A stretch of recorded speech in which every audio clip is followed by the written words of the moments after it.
In today's video, I'm going to teach you how to split screen on Zoom.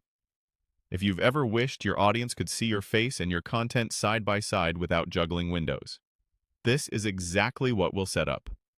Split screen in Zoom lets your shared content sit right next to your camera video, creating a cleaner, more engaging presentation that keeps you present while the material stays front and center.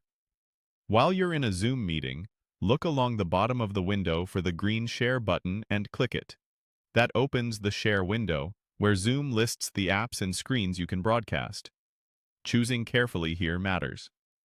Select the specific window you want to share, like a browser tab or a slide deck, rather than your entire desktop if you want to keep notifications and unrelated files out of view. This keeps your session focused and protects your privacy. On the right side of that same Share window, you'll see the Presenter Layout panel.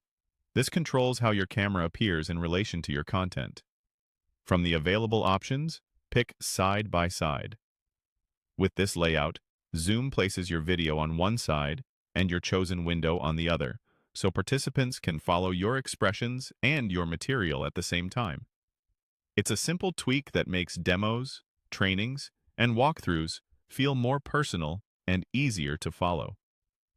Before you go live, you may notice optional settings in this window, like including computer sound or optimizing for video playback. These can help when your content includes audio or motion. When everything looks good, click Share to begin. Your audience will now see the split view immediately, and you'll see a small control bar that confirms you're sharing. As you present, speak to the camera when making key points so viewers connect with you. Then reference the shared content to highlight details. Keep your shared window uncluttered and zoom in on important items so text is easy to read. If you don't see the Presenter Layout panel or the side-by-side option, update the Zoom desktop app to the latest version, since layout features can vary across versions. That's it. With just a click to share, a careful window selection, a quick choice of side-by-side, and one final share, you've created a polished split-screen experience in Zoom that keeps you visible and your message clear.